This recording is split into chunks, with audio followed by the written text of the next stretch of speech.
So you guys know that I work in the green home industry. Duh, Everyday Green Home podcast, right? But what is the green industry? What is the green home industry? Who's in it? How do we connect? How do you learn stuff? I mean, there's a lot of new stuff to learn, and there's new things coming out every day. It's incredible. And things change, and the pandemic changed things. Like, so many people really got focused on health. So there's a lot to know, and there's a lot of organizations, there's a lot of companies that have a whole different part of this. But, where do you go to learn more, to connect with people, to find out what you don't know? Hang on, we're going to give you some really good answers for that.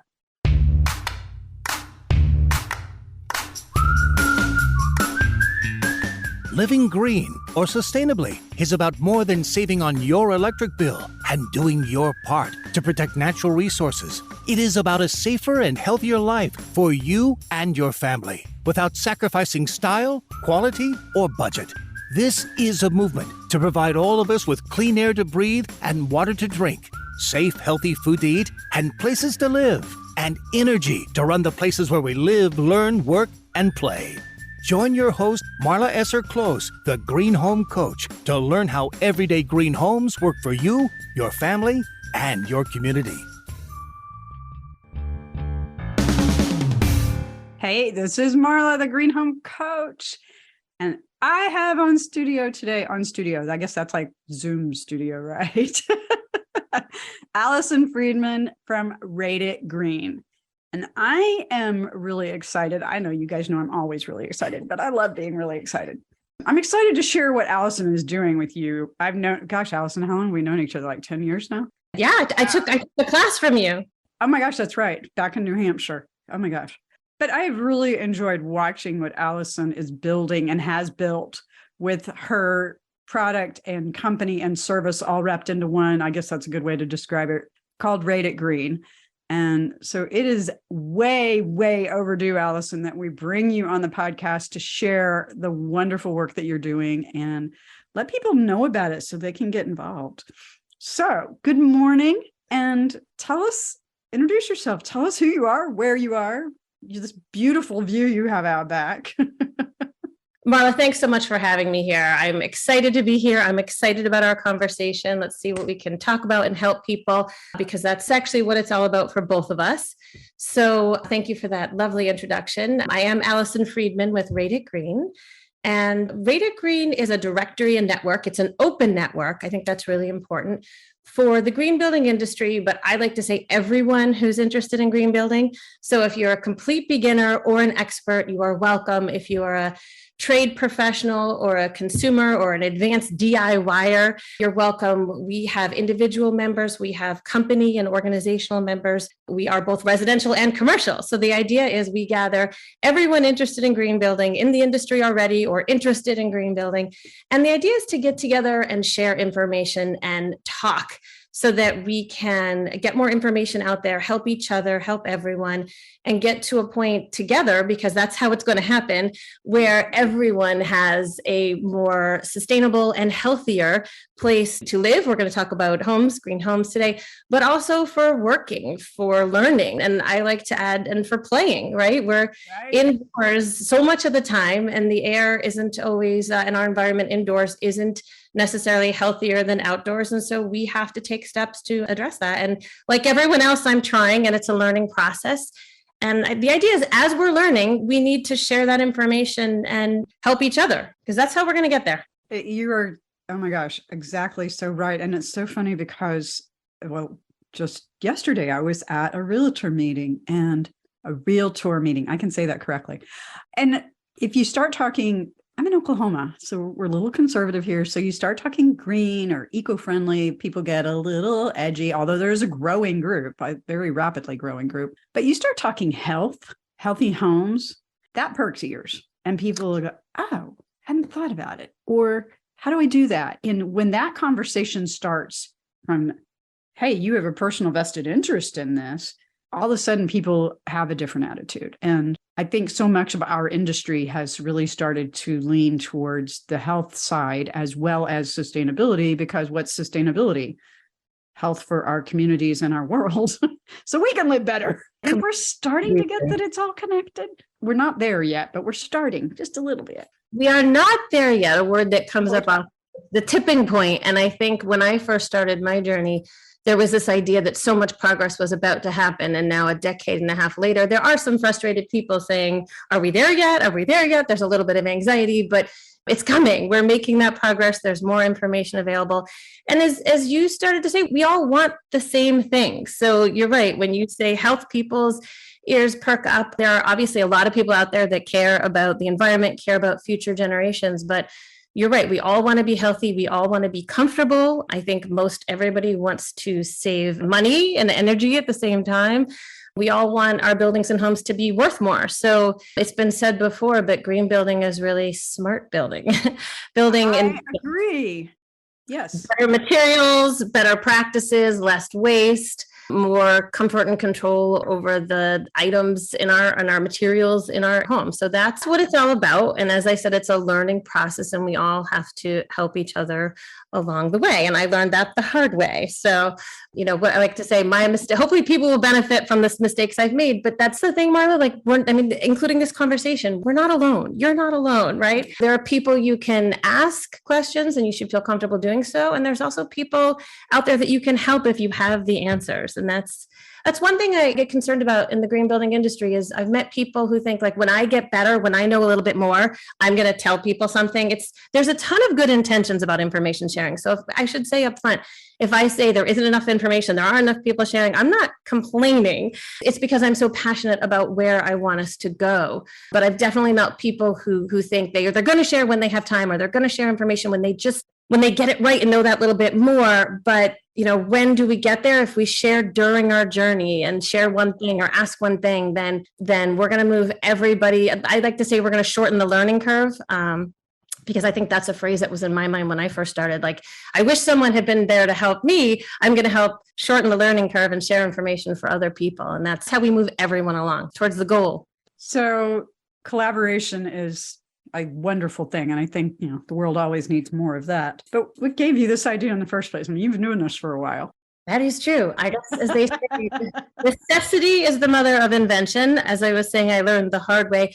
I actually started in 2005 and 2006. I tried to renovate a project, which was my home. So it was very personal to me. And I'll be honest, because that's the thing. I made mistakes, right? I would say it wasn't a green project from the very start, which is what eventually made it green. Is I brought in the first thing. I was very excited in 2005. I'd heard about this idea of green building. I met a builder who said, look, I've heard of this. I'm excited too. Let's do this together. So lesson one, it's a little hard to renovate a project sustainably if you're learning while doing, although we all are admittedly doing a part of that. But we thought, as we go, we'll try and figure some of this stuff out. And back then it was really hard to find information. Maybe I'm exaggerating a little, but I actually think this is true. It is the way it is in my head. If we wanted a green toilet at the time, there was some low stuff out there, but it had to be like the color green is what I used to say and come from Vancouver. And so I was like, wait, shipping versus something sustainable, is this green? And I was just starting to form all those questions. So actually, I would say the inspiration for Rated Green originally was a few products that didn't quite work out as I expected. In some cases, I thought they could have. And so at the time, low VOC paints were new. I'm not sure we had too many no VOC paints yet, although if you wanted to go in really light colors, maybe. And there was this paint that it was sustainable by many measures. It was actually pretty healthy to be around, which was pretty rare at the time. I know that's more common now. So we have made progress, everyone.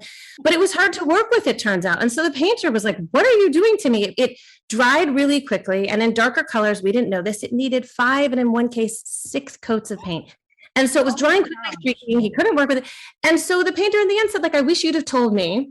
I wish, and I would say, I wish the manufacturer had told us. He said, if I had just known what I was working with, this would have been better. And so that was one example. We did do some recycled glass tile. I remember walking into a store and saying, do you have any recycled glass tile? And they said, no, we don't. Take a look around. Maybe you'll find something you like. Interestingly, a woman came running up to me later with a notebook, a binder. And she said, you know what? I'm reading and no one told us, but a lot of this stuff is recycled. Like you have options. And so that was heartwarming, but it was exactly that. It was hit or miss. Like something didn't quite work like we wanted or something then was a win. We have some sustainably farmed woods, which wasn't as common. So my cabinetry, some wood that looks like mahogany in our home isn't. It's sustainably farmed Canberra, but I think you could not generously, maybe accurately say it was lipstick on a pig. And so at the end of this project, we had, in fact, actually one more thing I'll share is that I was very excited. I'd heard about solar. I said, well, we're going to put solar panels on our house. I'm so excited, No, we weren't, because one of the first things I did, I should have said that, some products that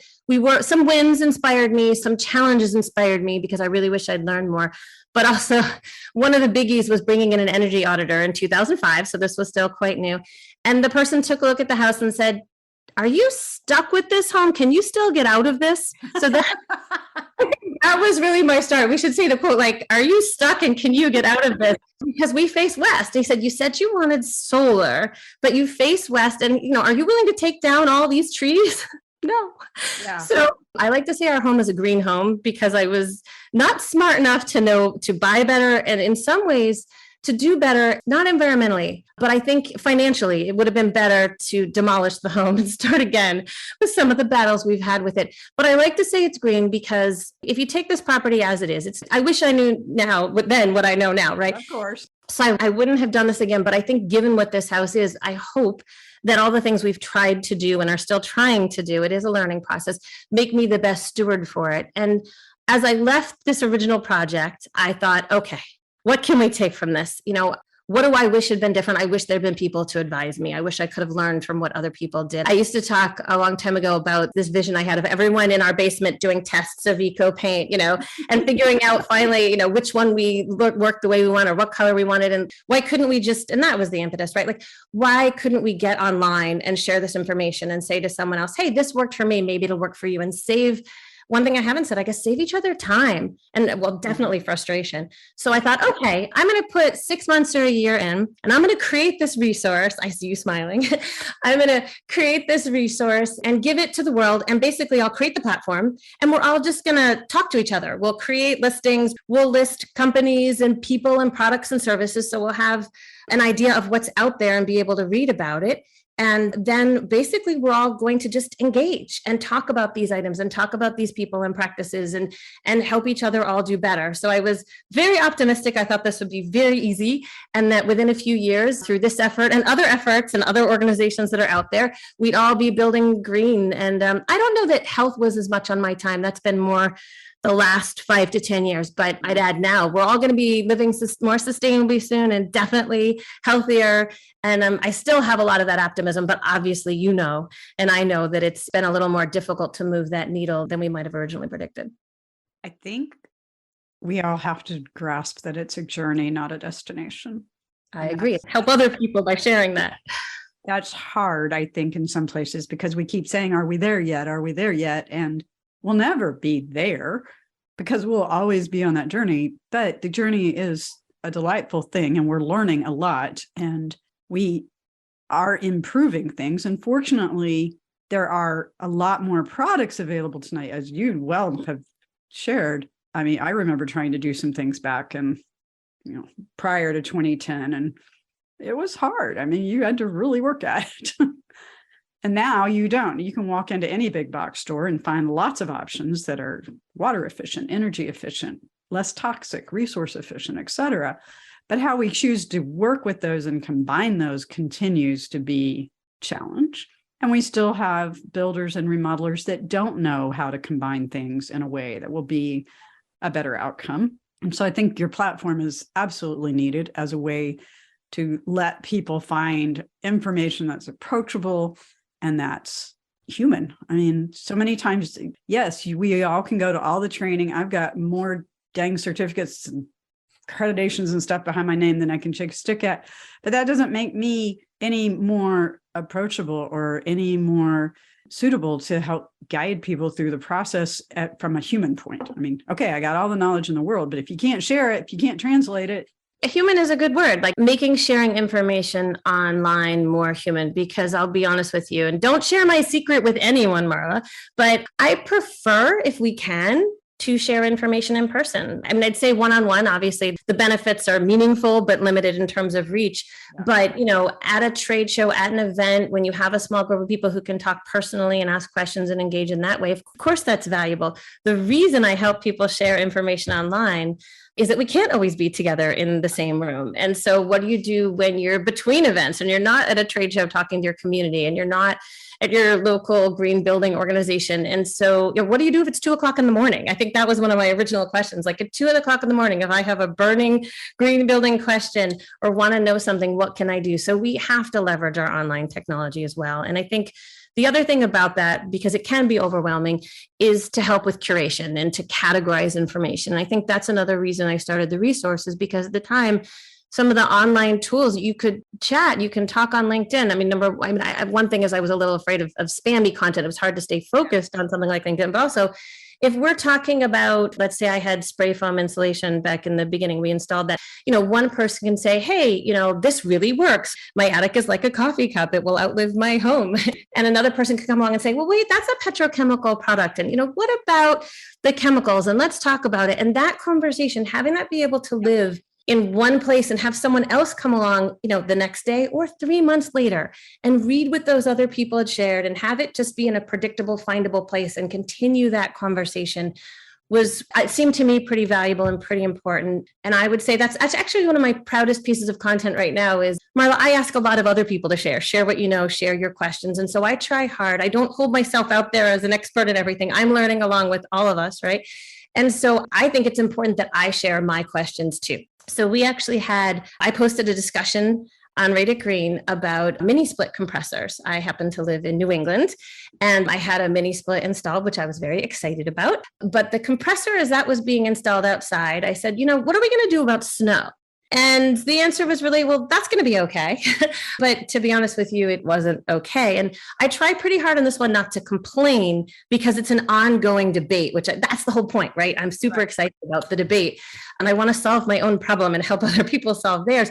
But basically, the short of it is that the mini split is about 4 inches off the ground. So in the easiest solution would be to raise it higher, but I wanted to put it on the wall. So I made a piece on the website, posted a discussion and said, hey, what should I do here? I'm just going to post this on the wall. And someone responded and said, no, don't do that because there's vibration when you put the compressors on the wall. And it's for some people, maybe some people can live with it, for other people, especially if it's in your bedroom, like you don't want to do that. And I thought, okay.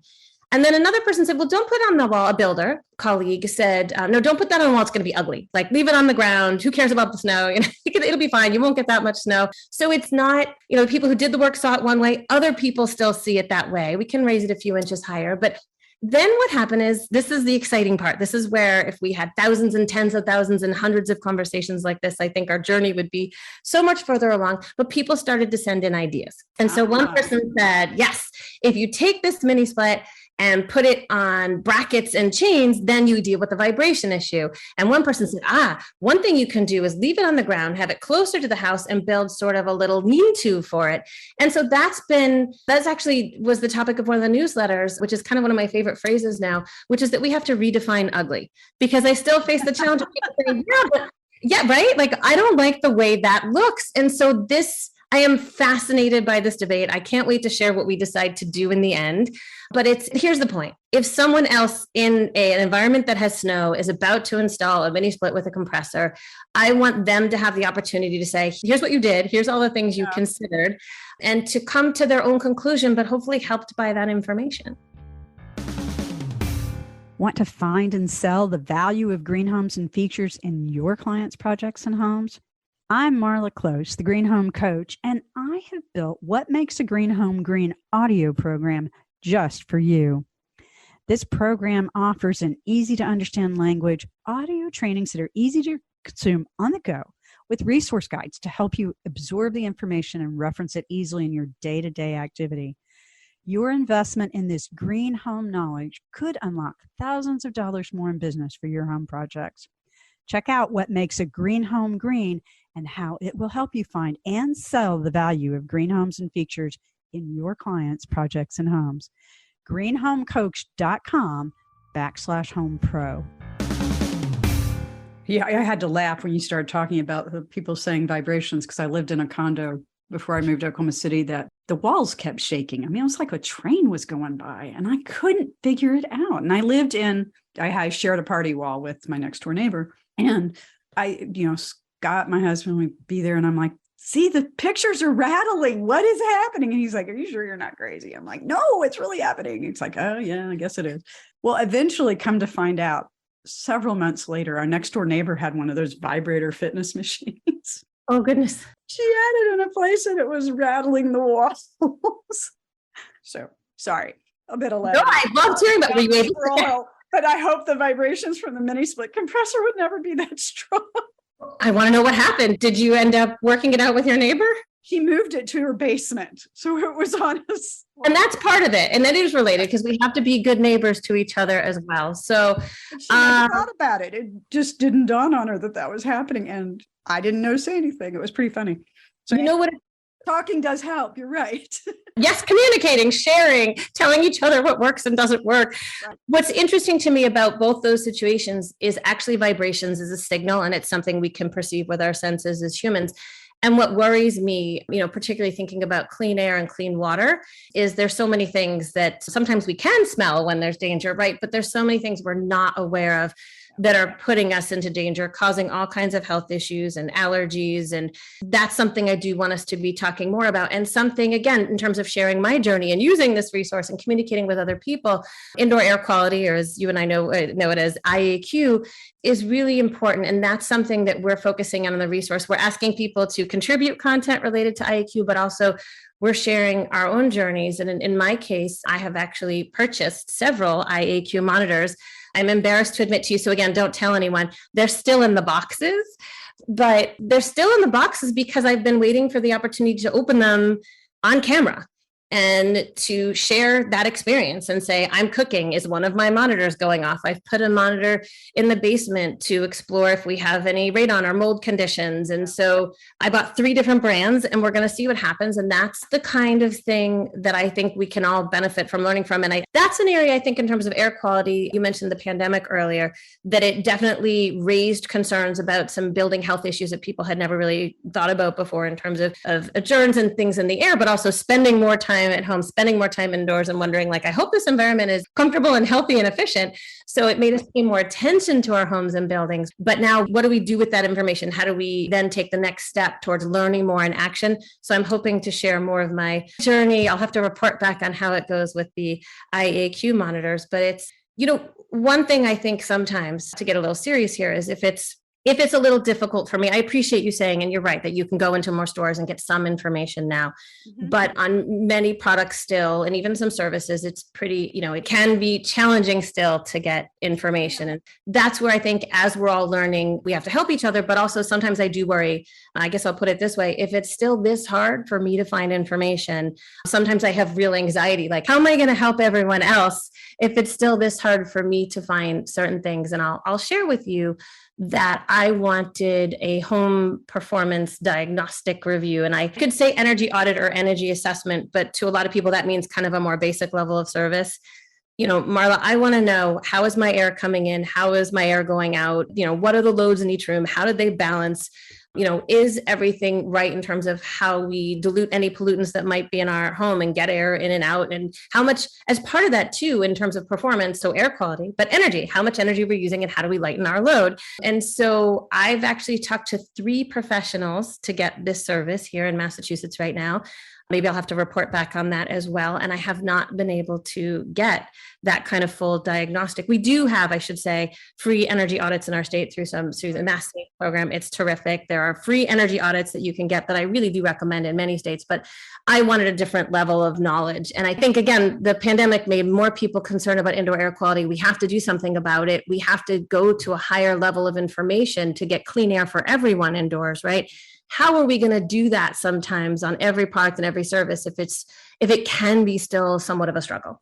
Well, and now with the Inflation Reduction Act requiring energy audits assessments for some of the rebates, and there's folks listening, there's a whole lot of stuff in the Inflation Reduction Act, so take this with a little grain of salt, that you have to have people that know what they're doing in order to get those assessments done in order to claim the money to help pay for those improvements. So yeah, we are going to need a lot more people doing this in the next few years because this is going to start rolling out in 2023. And I know we have one company here in Oklahoma City that does both health and energy assessments, but they're the only ones I know that do that. And they're swamped. I mean, it's hard to get both together. That is the challenge. And they kind of broke the mold on that one, at least. Well, hopefully they didn't break the mold, but they were the first ones to get there. I should say it that way. And there's certain things that we can all do as preventatives, just smart things that will help. And fresh air intake is the biggest one, but that's also one of the hardest ones because then you're messing with your heating and cooling systems. You're messing with the energy flows in your home and your comfort. And it's not as simple as just opening a window all the time, especially when you live in the Northeast and it's freezing cold half the year. Yes, if you can't do anything else, crack a window, but that's not necessarily the long-term solution most of us are looking for in our modern system-controlled homes. So learning from other professionals what these options are, how do we go about them is critical. And in the Inflation Reduction Act, it's very much around energy and clean energy and electrification and more efficient systems. But with more efficient systems, you also want to make sure, even if it's not called out in that piece, that you're doing it in a healthy way, because you don't want to make it worse. That would be a bad idea. Don't want to make it worse. I think that's the lesson as I start to learn more about indoor air quality we made over the last several decades, was that we got very excited about energy efficiency, which is wonderful. And we started tightening up homes and learning how to do more or do the same with less energy. But these tighter homes, if we're not managing air properly, then basically we're trapping a bunch of pollutants inside. And that has tremendous health risks. I think we're just starting to understand. And you're right, the solutions aren't simple. And that leads me to another point, which is that means they can often be expensive. And the IRA is going to help financially. And there are credits in many states, including mine here in Massachusetts. But the equity issues are huge. And so, I want to fight at the leading edge. I honor people who are able to make these improvements on any size property and home. But until they're available for everyone, we haven't made the progress we need to make. And that's going to be a challenge. Clean air for everyone and more sustainable homes, of course. But when we're talking about IAQ, that's going to be a challenge because it's when you're changing your systems, then you're going to have to invest. I didn't mean to overly scare anyone, though. I should say there are energy audits available in my state and in many states, maybe not everywhere, but you can get a free energy audit in Massachusetts, and it probably will meet the IRA qualifications, but they don't. Like you said, energy and health all together, really advancing your systems is a level above the kind of audit you can normally get. And I'm working to find that. So for our listeners out there, for an initial assessment, if you can look for somebody with a BPI certification or a HERS, H-E-R-S certification, those are the two that are most prevalent out in the energy assessment world. And then you may also, as Allison mentioned, a lot of our utilities offer some kind of an assessment. And it varies a lot by utility, by state, by municipality. But there are a lot of resources. The other place to go is Energy Star and energy.gov. Both offer a lot of resources if you want to dig in a little bit and learn more about what you can do on your own. So we'll put some of those resources in the show notes so you guys can have a place to go besides Rate It Green, although I think all those resources are probably on Rate It Green. So anyway, we have discussions on Rate It Green. We have information about companies and individuals. What else? What else is out there? Good questions. So we have 5 key types of content. We have discussions. So anyone can create a discussion on any topic. We have groups. So you can create a group and post to a group. Pretty easy to join a group. You literally, once you're a member, click join. It's like one button and then you can post away. So you can create and speak on groups. You can send in articles. So a lot of this content you can create yourself just by clicking to create the content on the resource. Articles get sent to us to review first and just make sure they're of the right quality and not ads, and will really help people. And I think that's a comfort to our community, not meant to be a barrier. And then the other thing that gets sent to us is news, not your news. If our members' news is our news, if someone wants to post news, they can do that in a discussion, a regular one, or a special discussion area for company news. But news that's going to be on Rate It Green's feed, we go ahead and post. So if someone sends me news, they can either post news directly on the website, or they can send that in and say, hey, could you put that in Rated Green's feed? Often we'll do both. So if a company posts their news, we'll say, hey, here's this news, and then we'll point right to it and give a link. And then last, Marla, but certainly not least, we have something I'm very proud of, which is an open events calendar. And so we're approaching, hard to believe, we're approaching somewhere in the high 4,000. So maybe we've hosted and promoted on our calendar about 4,800 events so far over the last several years. And the idea is they're not Rated Green's events, they're your events. They're green building industry events where the idea is, I think it's a real point of entry for a lot of people to attend a webinar on a 101 topic or to go to an event that might be near them that's on green building. And honestly, the start of the events calendar, I shouldn't say this, but there aren't too many green building events in the small state of Rhode Island. There is a USGBC, United States Green Building Organizational chapter in Rhode Island with some active members, but there hadn't been statistically too many events. And one day I heard about an event in Rhode Island. It was a green building event and I went, but then a few days before I learned there was another event. Both of them were an hour and a half. They were 20 minutes apart from each other. And I attended like 20 minutes of one, drove to the other, attended the second half of the other. I'm thinking, hold on a second. So, I mean, you might say, hey, it's not that crazy idea to have an open calendar support an industry. But the point is, I was like, this can't happen. These were two similarly minded organizations. Each event had but maybe 15 people. And I thought, would it have been great if you had both had your events at different times, known about each other and supported each other? Because I think they would have. So I thought, what if we had a calendar where you can see what other organizations are doing? And again, it's just this idea of sharing information, even about green building events. So I think it's that. It's so the industry will know what's going on. I mean, you might want to time your event, relative to someone else's event on the same topic, but also just a point of entry for people to have a safe space to learn about green building. I'll tell you, I ran into, this was quite a few years ago, but I ran into an architect in New England at a building show, who said, look, I've been an architect, for 25 years. I'm going to call myself an expert. I know architecture. I've built many homes. I'm not a green architect yet.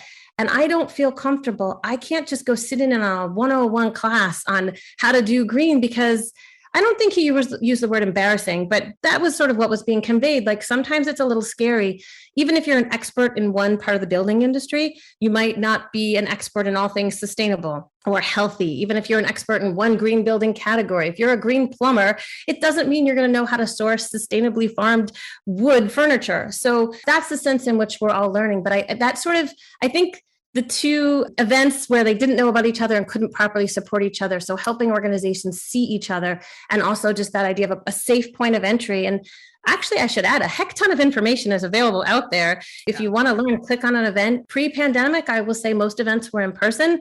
Now, there are so many webinars and on-demand information we can share too about green building information, including your wonderful course, which I have listened to. So there is information out there, and that's part of our job, is to help point to it. So there's content we create. We post a lot of the events, but organizations now are starting to post more of their own events. It's an open calendar. I'm posting information on Rated Green. Sometimes we have interns, but really it's about our members posting information, because that's, I think, my passionate goal is to have other people, whether they're expert or beginner in the industry, sharing information. And then my job, ideally, is to curate that information, help people find it. And then honestly, Marla, promote the heck out of it. I run 23 social media channels. So, we're going to meet you where you want to be met. If you're a company looking to share what your segment is, what you do, some neat news about your products and why they're sustainable, you post that information in whatever way you think will work best for you, an article, a discussion, or you share your event. And then I go to work, I'm holding up my hands on a podcast, but I go to work and I share that information, or our team shares that information across all our channels. And that's how we bring more eyeballs, more attention. That's how we get this information out more widely and do what some of us call like making the green building tent bigger. We have the people who are already in this space, already interested, but through that social promotion, through shouting and amplifying this information, that's how we bring more people in and get more information out there.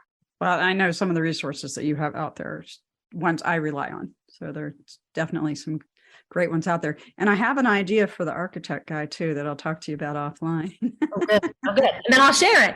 I mean, that's the idea, so right? Stay tuned in the comments, y'all. Stay tuned in the comments, stay tuned on the resource. If there's something, I mean, I share all I can. You mentioned before, we do share quite a number of resources, but even in the last week, I've been learning about so many more resources, and that's my job. And I think that's probably two things are really important. One, feedback. This is a member-driven community. So we want to know what features people want, what information, what resources we're missing. That's when we can go ahead and say, well, great, can you share about that? And we'll promote it, or we'll share about it.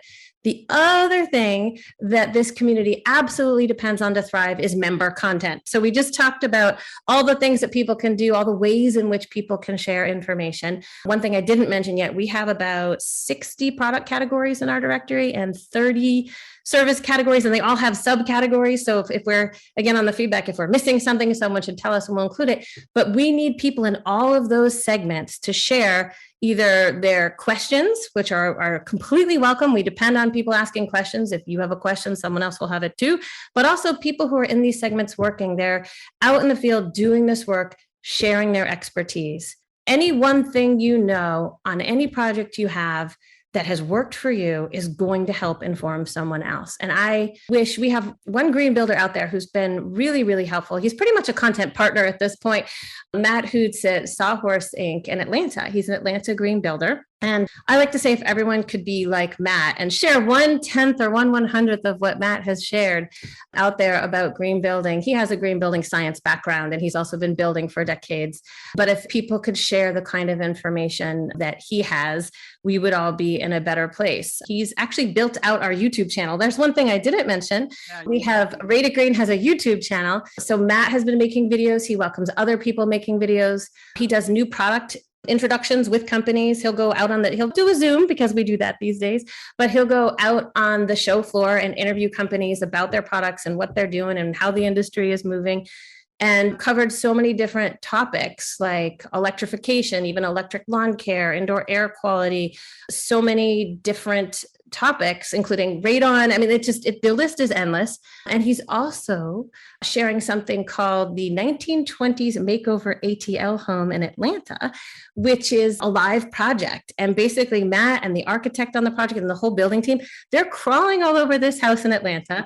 That's how I see it in my head. That's kind of a funny word, but they're making videos. And by the end of this project, they're going to have 100 to 200 pieces of content or more even. And everything they do, everything they're installing, they're actually showing this is what this is how it works, this is why we're using it. And they're doing virtual reality tours. So that kind of content, if there were many more Matts, but the members who are posting, people who are posting, to be honest with you, sometimes people email me and we have email conversations, and I value that and treasure that, but I encourage people to speak online so other people can also, sometimes they let me share for them, but it's just these conversations are also important, and getting people sharing and talking. Again, I said it before, that's what moves the needle, but that really is what will help us get to that better place where we're all living better in better, healthier, more sustainable buildings. So how does someone get started on Rate It Green? That is a good question. If you are not already a Rate It Green member, you go to the homepage at www.rateitgreen.com and you click join the community. Big button in the middle of the homepage. There's also on the top right, you can click to register, especially if you're not on the homepage. And then I made that way too dramatic, but the point is all you need to do is approach the resource and click to join. And then the site will walk you through. You create an individual membership on the resource. And I don't want to say if that's all you want to be, right? I think there's pressure because we have individuals and companies. People can sometimes think, oh, like I'm not a company. So what, right? Like you're an individual, you're valuable, you have green products and products in your home, you have questions. That's one thing I think that's different about Rate It Green is that individuals, consumers are welcome here. They are so much an important part of this conversation about changing demand. So individuals are welcome. If you happen to want to add a company listing, people do have to create an individual listing first because they'll be the account manager. And then the site will walk you through. To be honest, I think our registration, if you go fully through, is fairly complicated. So yell at me if you need to, give me feedback about where you change it. But I encourage people to go all the way through and read all the questions because it really gives you insight on how we're trying to help this industry and what we want to learn so that we can be more supportive. It's also, I have to say, back in the beginning, it was a protection for our companies because one thing actually we haven't talked about, it's called Rate It Green. So I should address, the idea originally was back when we started, I know reviews are everywhere now, but reviews were still kind of, I'm aging myself and this resource, reviews were kind of a new thing, ratings, right? So we thought, people want want to rate green building products and services. And the companies in the green building industry, it's still an industry that's pretty far behind in reviews, right? The companies were a bit nervous about being reviewed. And they said, well, how do we know who's going to be on this resource? How do we know it won't be spammy? And so I can at least explain that some of the logic of our process was we're not charging money for you to become an individual member. We also offer company membership for free. Companies can sponsor if they like, and we appreciate that, but it's not an obligation. It's not a pressure. And so what we actually want is to have sincere people here who care. And so in terms of visiting the resource, we have no paywalls. Anyone can look at any of our information. We do want feedback from people who aren't even members. It's okay. But in terms of joining, it's pretty easy to become a social member where you create a username and an identity and you can chat back and forth. And we just verify your email, make sure you're not a robot and a person. But in terms of, there's a couple extra steps. You just get offered some additional profile information. You don't have to do it. And you get offered some questions about how you learned about green building, how you want to learn about green building. So hopefully that makes sense. And that was our 2 extra steps to say, are you interested in investing in yourself? Are you sincerely here? And if you are, and all the questions also, by the way, offer prefer not to answer. In the end, you don't have to do the profile information or the research. You can click skip. But the whole point was, are you willing to look at what's here if we're going to have these companies, in a sense, make themselves vulnerable to you so that you could talk about their products and services in a public place? We really actually haven't had, so we want all the visitors in the world, Marla. We want everyone to come read. In terms of contributing, we want people talking. This is a judgment-free zone. We want everyone comfortable.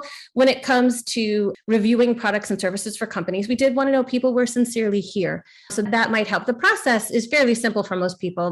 Many people become social members. They talk back and forth. It's just those 2 extra steps if you want to complete a full membership and be able to really take advantage of every feature on the site. And again, it's free and we want the feedback. So that's how you get started. The short answer is click join, Rate It Green, click to register. The long answer is, I guess I want to say it's up to you. I want to meet you, the individual member, you, the company member, where you want to be met. I have a lot of conversations, to be honest with you, with people who post content. They say, like, here's kind of what I want to say. Some members, is that an article? Is that a discussion? What do you think I should do? Where should I categorize it? I treasure those conversations. And then in some cases, I find out about content because someone has joined and become a new member and they've posted a beautiful piece of content. And I promote them just the same. And I'm excited to have people sharing. That's awesome. So awesome. So this has been amazing to learn more about this. And I really hope all of our listeners will go take a peek at just a fraction of all the wonderful stuff that is out on Rate It Green. So in conclusion, what do you want to leave us with? What's your parting thought?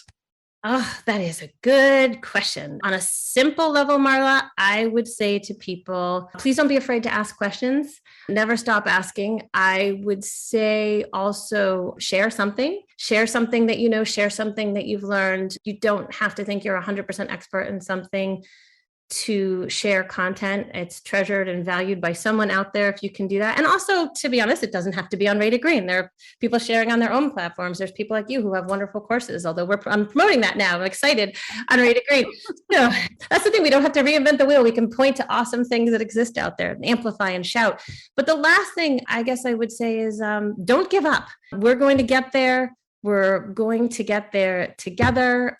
There are so many ways to get involved and approach green building. And I can share some of those in the notes, but there's local green organizations, green building retailers. I have, I'll write a special piece and we can link to it on just the first ways you can get started so people won't be, it's a strong word, but I don't want people to be frightened. So let's just say don't give up. But there's so much more information out there than there used to be. So we're making huge strides. It's still a little difficult, but there's people like you and people like me who are saying, okay, we're going to organize this information. We're going to present this information. We're going to shout as loudly about it and share as widely as we can. And we are going to continue that journey and work toward that goal. So don't give up. We're going to get there. And we're going to get there. The most important word is together. So let's do it. Let me know what you need. Let me know what you want to share. And that's my job, but that's also my passion to help get that green building information out there to as many people as possible and to build the biggest community we can. I love it. Well, I am very, very honored that you are one of Green Home Coach's trusted partners. Thank you for that. I know we've been talking about elevating this group of people that we know online that are in different aspects of the green building world and green real estate. And it's really exciting to finally be able to be doing something about it. So yes, so thank you for all you do and for being a part of this. And keep on keeping on, girl. You are doing it. Thank you, Marla. I'm going to say the same things right back at you. Thank you for having me. It is an honor to be here. It's an honor to be here with someone like you who've gone and been motivated and gotten that expertise. And I honor you for sharing that with the world and to making me a part of your community. I'm proud to be here with you. Thank you so much. So everybody, check out the show notes. We will have lots of links in there for you, including we'll put some links in there on how to get started with Rate It Green. Allison's been doing some videos, so there's all kinds of yummy stuff that will be in the show notes. So have a great green day, and we'll catch you next time. That wraps this episode of the Everyday Green Home Podcast. Get the show notes with all the resources mentioned in this episode. Be sure to subscribe on your favorite podcast app so you never miss an episode. Want more? Join the Love Your Everyday Green Home private Facebook group for more resources and behind-the-scenes insights. And remember that living a little better and greener is easier than you think.